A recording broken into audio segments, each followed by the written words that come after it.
Okay, so this is my baby names assignment for a solution. So we just type generate, that's the function. We choose gender, the order of the model, minimum length, maximum length, and number of names, and there we go. For male, Darish, Ioner, Masharel, Marmar, and Regendrord. And if we do that again, we can do female, we can do, let's say 6, 3, let's do some long ones. We got Juliana, and Juliana again, Gracely, Briella, and Raylan. So I'd say those sound pretty normal. So what it does is, because Python is a beautiful thing, I used a dictionary. So the probdict is up here. It goes through each name and then creates the key, which is, say if your order's 2, then like A, B, or whatever. And then it appends the thing after those. So if your name is Austin and it's at AU, then it's gonna append S, or it's gonna put S in the string that's tied to the dictionary key of AU.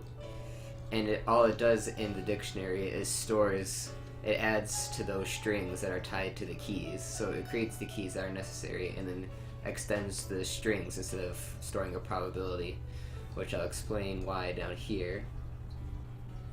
So it starts off right here. The name is initialized by as many underscores as the model requires, and then the choices. So it gets the choices from the model that I created above the probability dictionary, and then right here is basically where it creates the name.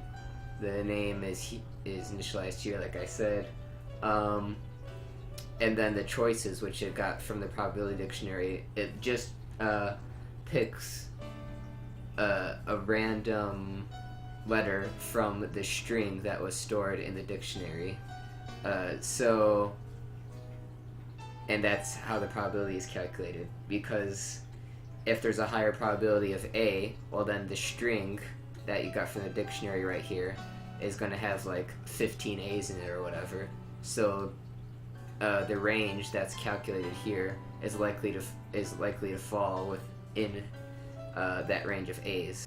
So basically all it is a dictionary of strings, and then it chooses a random letter from that string to add to the name.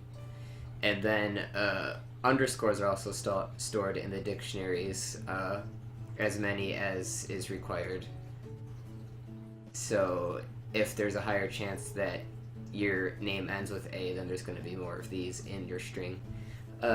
So if one of these gets appended to the name that's being worked on, then that's basically where it ends. This just checks if it meets all the requirements, so it's above min, less than max, and not an already existing one.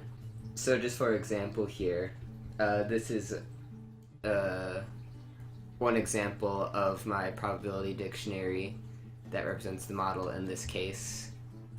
So here's the inputs that I had, and as you can see the order is 2 because the keys are 2, so EM, RJ, AJ, and then it just depends each instance of a letter that comes after each instance of that key. So here's the big one, for the beginning of a name, and you can see that it's likely that your name's going to start with A or B, and then if you get down here, it's unlikely your name's going to start with X. And also right here, you can see that if your name ends in ZO, then that's definitely where your name is going to end, is with ZO. What you say? That you only meant well, 'cause you did.